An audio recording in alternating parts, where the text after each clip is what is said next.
ఈ cinema first కథ విన్నప్పుడు చాలా కథలు విన్నాను. నాట్ హీరోగా మాత్రం కాకుండా ఆయన క్యారెక్టర్ రోల్స్ కూడా చెయ్యాలి అని అనుకున్నాను.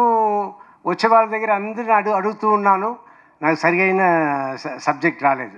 ఆఫ్టర్ 2 years 3 years తర్వాత అభిలాష్ గారు ఈ సబ్జెక్ట్ చెప్పగానే నాకు చాలా నచ్చింది. అయ్యో, మనం సర్వానంద్ గారి సినిమాకి వెళ్ళి చేస్తున్నాము, మన సెకండ్ హీరోనే కదా అన్నట్టు అనుకున్నాను. తర్వాత నేను, నా పిల్లలు, జీవిత అందరూ మాట్లాడుకుని, అవును మీరు చెయ్యాలనుకుంటున్నారు, అలాగే ఉంటుంది, చెయ్యండి అన్నట్టు చెప్పి చేయించారు. చేయించిన తర్వాత మొన్న నేను థియేటర్కి సినిమాకి వెళ్ళినప్పుడు, సార్ ఎప్పుడు సార్ మీ సినిమానే కనపడలేదు, ఎప్పుడో వస్తుంది సార్ అంటే, నెక్స్ట్ బైకర్ వస్తుంది చూడండి నా సినిమా బైకర్ అనగానే, సార్ సర్వానంద్ గారు ఫిల్మ్ కదా సార్ అన్నారు. ఏంట్రా నా సినిమా అంటున్నా, సర్వానంద్ గారి సినిమా అంటున్నారు? అవునవును సర్వానంద్ గారి సినిమా.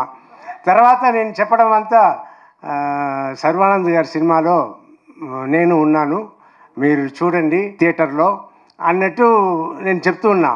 ఇది కొత్తగా ఉన్నా కూడా ఇప్పుడు దిల్ రాజు గారు, బన్నీ వాసు గారు వీళ్ళందరూ మాట్లాడడం చూస్తే నాకు చాలా సంతోషంగా ఉంది. ఒక పక్క అయ్యో సెకండ్ లెవెల్కి వెళ్ళిపోయామే అన్నట్టు అనిపిస్తుంది. కానీ మా అమ్మాయిలు ఒకటే అన్నారు, డాడీ అదంతా ఇంతకు ముందు డాడీ, ఇప్పుడంతా లేదు, అందరూ ఒకటే, సో మీరు సెకండ్ లెవెల్ థర్డ్ లెవెల్తో అనుకోవద్దు అని నా పిల్లలు అన్నారు. సో ఇప్పుడు నేను అడ్జస్ట్ అయిపోయాను. సో నేను మీ అందరికీ రిక్వెస్ట్ చేసేది ఏంటంటే, ఎక్కువ సినిమాలు నన్ను పెట్టుకోండి, మంచి క్యారెక్టర్ తీసుకురండి, ఐ వాంట్ టు డూ.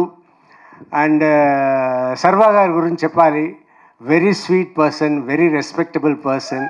అందుకే నేను షూటింగ్ చేస్తున్నప్పుడు కూడా నేను హీరోలాగా, వాళ్ళ ట్రీట్మెంట్ కూడా సూపర్ ట్రీట్మెంట్, యూవీ క్రియేషన్స్. నేను ఒక హీరోలాగానే వెళ్ళాను, హీరోలాగానే వచ్చాను, ఆయనను ఒక హీరోలాగానే నన్ను చూసుకున్నారు.